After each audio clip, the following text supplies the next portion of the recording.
Today I want to continue on what I last put on here, a willing vessel. It takes faith. I want to get back at 1 Samuel chapter 17 verses 46 where I left off. This day will the Lord deliver thee unto mine hand, and I will smite thee and take thine head from thee, and I will give the carcass of the host of the Philistines this day unto the fowls of the air and to the wild beasts of the earth, that all the earth may know that there is a God in Israel. Right here is where David is talking to Goliath after Goliath taunted him, and he was letting Goliath know, hey, I ain't afraid of you. This day, God's going to deliver you into my hands, and I'm going to defeat you. And verse 47 says, and all this assembly shall know that the Lord saveth not with sword and spear, for the battle is the Lord, and he will give you into our hands. And it came to pass, when the Philistine arose and came and drew nigh to meet David, that David hasted and ran toward the army to meet the Philistine. This is where the story begins to climax. And David put his hand in his bag and took thence a stone and slang it and smote the Philistine in his forehead, that the stone sunk into his forehead, and he fell upon his face to the earth. Right there it says, the stone sunk so far into the Philistine Goliath's head that he fell face forward to the earth. It had such an impact on him that Goliath fell face first. Normally when you get hit, what happens? You fall back. But the impact was so great that the Goliath fell face first. I believe this is symbolizing that when the enemy taunts you and they belittle you and try to make you look small and make our guide look small, that once the enemy is defeated, he's going to bow down to our God, Jesus, our Savior, because it says in the Bible that one day every knee shall bow and every tongue shall confess.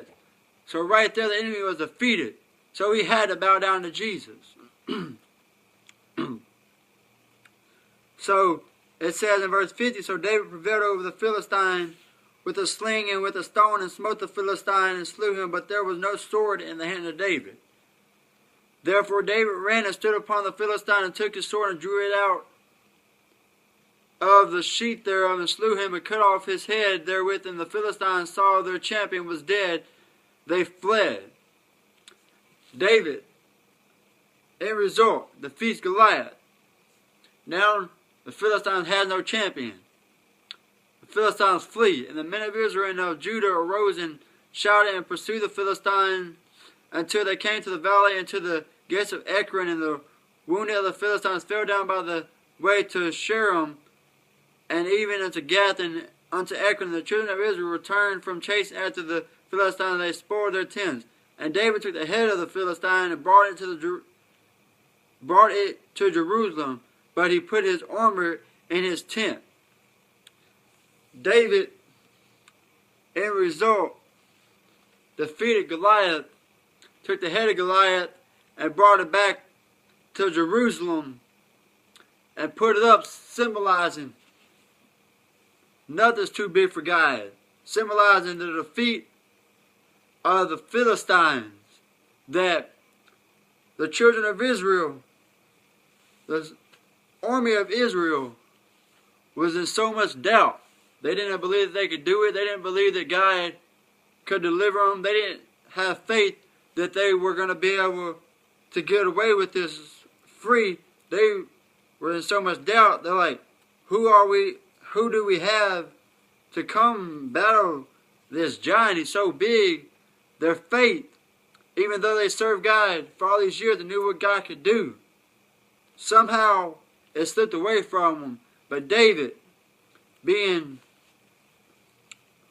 close to God and always in tune with God, knew that with God all things were possible.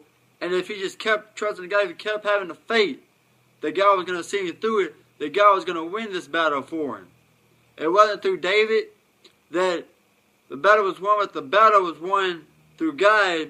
David was just a vessel that God used to win the battle for the Israelites. That's why I titled this, A Willing Vessel. And it takes faith. Because if you're willing, God can move in you and nothing shall be impossible. You got to have the faith also, because without, and you got to have work with the faith. You can't just have faith and hope for things, but you got to go out there. The children of Israel, the army of Israel, didn't have either of them because they got so discouraged. They just wanted to quit. They were shaking in their skin. But David, he had the faith and he had the works. The Bible says faith without works being alone is dead. But David had both of them, and the end result is David, the young teenage boy, defeated the Goliath that the armies of Israel was afraid of, because he had faith in God and he had seen what God could do. So he wasn't afraid. He just kept his faith in God, kept believing, and God seen him through it. That's what can happen to every one of us. If we keep the faith in God, no matter what comes our way, the devil may try to scare us. He might try to run us off. May try to get us wondering, oh no, how am I going to get out of this battle? This giant that's in front of me. There's no way I'm going to be able to defeat it. God, I can't do this. Why do you place this in my life? How do you think I'm going to get past this? There's no way I'm going to be able to get past this, God. But if you just keep the faith, even in the midnight hour, God can see you through.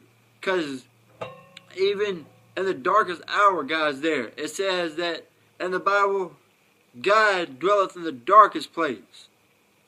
That might be a little, not word for word. I can't remember how exactly it's quoted. But even God dwelleth in the darkest place. So even in your darkest hour, God is always there. So to conclude this amazing story, I want to say that God doesn't always call the equipped, but He equips the called.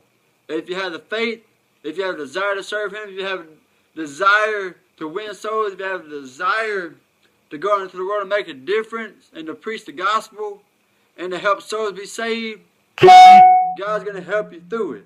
So don't get discouraged, but keep moving forward and keep the faith.